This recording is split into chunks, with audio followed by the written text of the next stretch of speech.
Assalamu alaikum wa rahmatullahi wa barakatuh. Welcome to today's Ramadan Reminder. Today, inshallah, we'll focus on Surah Qariah and we will speak about the horrors of the Day of Judgment. Because yesterday, what we talked about was crying out of the fear of Allah. Now, how can we ensure that we have fear of Allah?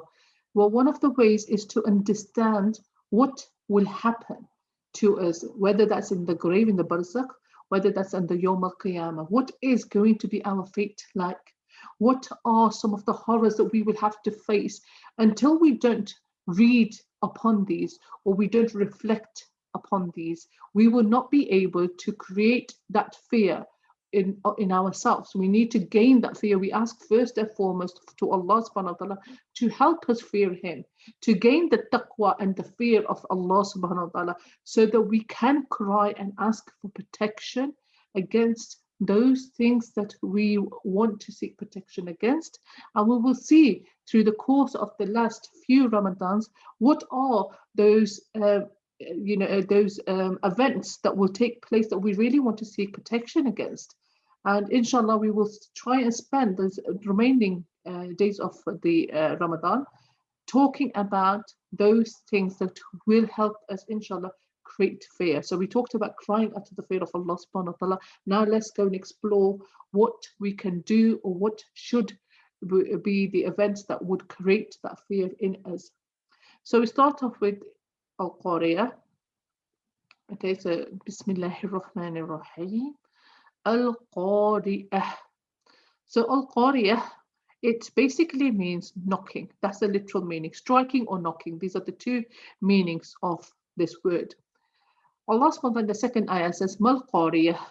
So as soon as the Arabs read the second ayah of the surah, they instantly knew that the original meaning of this word, which is striking or knocking, is not what Allah subhanahu wa ta'ala is telling us about. This is not what He is informing us. He's informing us of something different, because as soon as he mentions Al-Qariah, he starts the second ayah saying, what is Qariah? What is it? And then the third ayah, وَمَا أَدْرَاكَ مَا الْقَارِيَةُ. And what can make you know what is this striking calamity? How can you understand what this calamity is?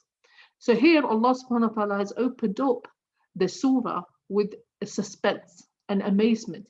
Now the reader is interested in knowing that this word Qariah, it is not as the original meaning. It has an implied meaning. It means something different, a meaning that Allah subhanahu wa ta'ala is going to reveal for the readers, for the audience. So now the audience is interested. They want to know. They will wait till the end to hear what is Al-Qariah. So Allah subhanahu wa ta'ala then says in the fourth verse, it is a day, يوم يكون الناس كالفراش المبثوث. On this day, the Nas people will be like moths, farash, mabthuth, dispersed. They will be everywhere in utter confusion. They will be in every direction. They will be in shock, in utter shock. They will not know what is happening on this day. They are going to be running like moths in every direction, in confused state. And on this day, and the mountains, وَتَكُونُ الْجِبَالُ كَالْإِحْنِ الْمَنْفُوشِ. Allah subhanahu wa ta'ala says that on that day, the strong mountains that you see standing firm, they will be like wool. Now, another name for wool is ihan, but one of the words is ihan, but in standard Arabic, suhuf is used, which is probably more commonly known. But ihan is also something that refers to the wool and is used in the Quran by Allah subhanahu wa ta'ala. Now, when he talks about the wool, the ihan, he completes the ayah, Allah subhanahu wa ta'ala completes the ayah with saying, Manfush. What does this mean? Fluffed up. It will be fluffed up, meaning that strong mountains that you see are going to be fluffed. And these strong mountains, they are going to crumble down. They're going to turn to something opposite of what their characteristic is.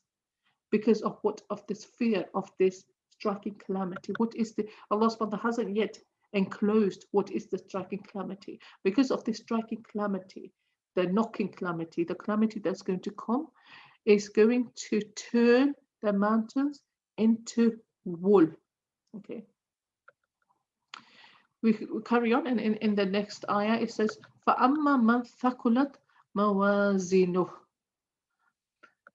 For those people whose scales is heavy, what will happen to them? For them, فَهُوَ فِي عَيْشَةٍ رَاضِيَةٍ. For them will be a pleasant life, a radiyah, a life of satisfaction. They will have a satisfied life. Why? As a result of a heavy scale. Heavy scale due to the deeds, it's become heavy. فَأَمَّا مَنْ خَفَّتْ مَوَازِينُهُ. However, what about those whose scale is light, khafif? What will happen to them? Their scale is khafif, is light. فَأُمُّهُ هَاوِيَةٌ. And for them, their mother, Allah subhanahu wa ta'ala uses in this ayah, ummuhu, their mother, their refuge will be hawiyah. It's like a deep bottomless pit. So this hawiyah is a deep bottomless pit. So what is this deep bottomless pit? What is it? Allah subhanahu wa ta'ala says, and what can make you know what this is? وَمَا أَدْرَاكَ مَا هِيَ. How do you know what this is? What is this hawiyah? Allah subhanahu wa ta'ala says it is the bottomless pit. But what is this bottomless pit? What is Allah subhanahu wa ta'ala speaking about? He completes the surah. Narun hamiyah. This is the nar. This is the fire, intensely hot.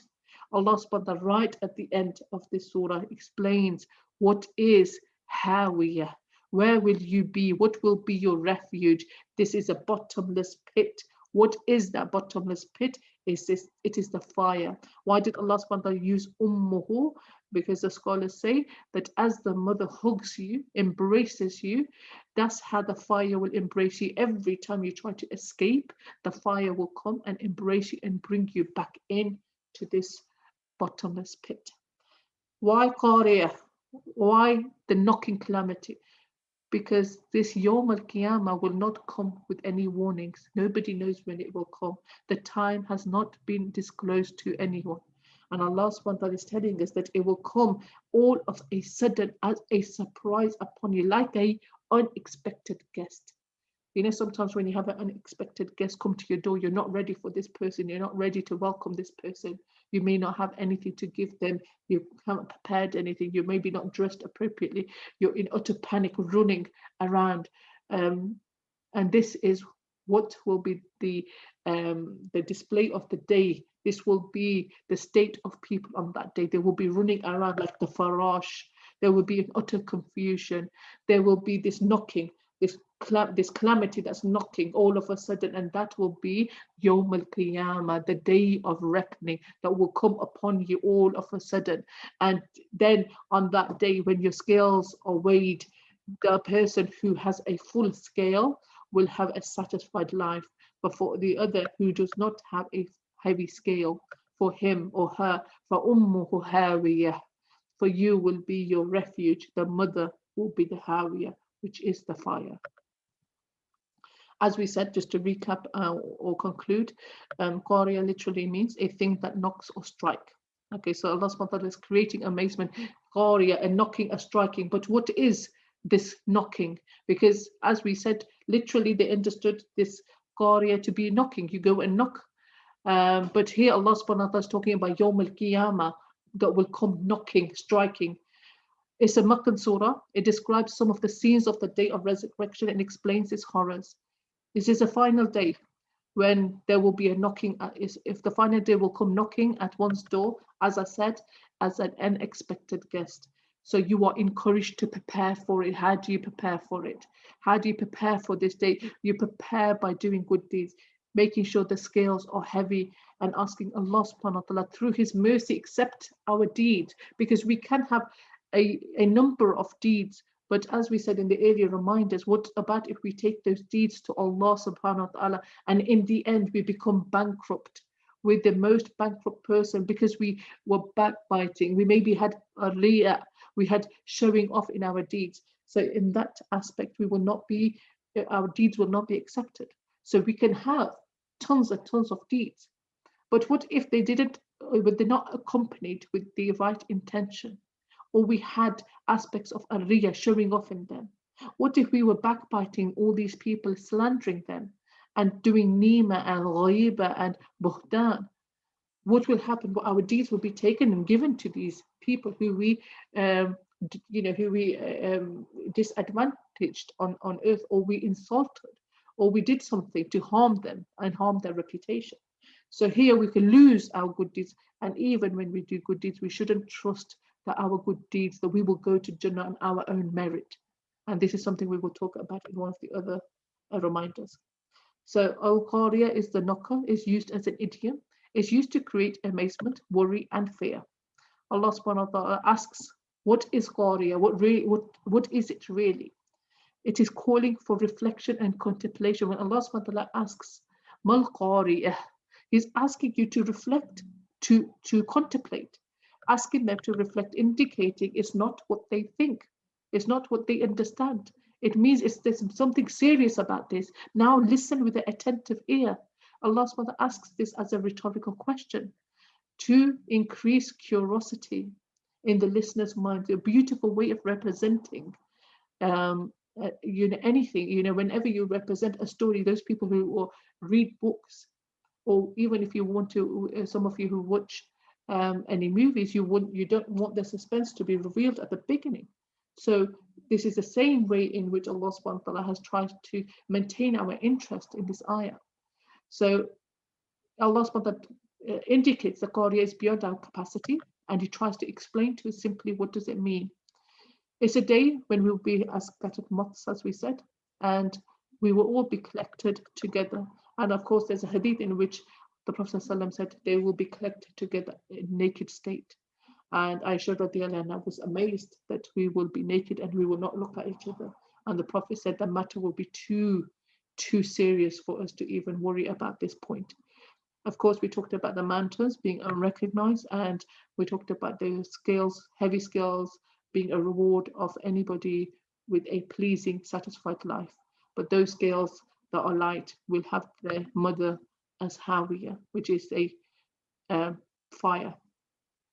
And the future mother of the wretched will be this fire, this Hawiyah. Jazakumullah khair.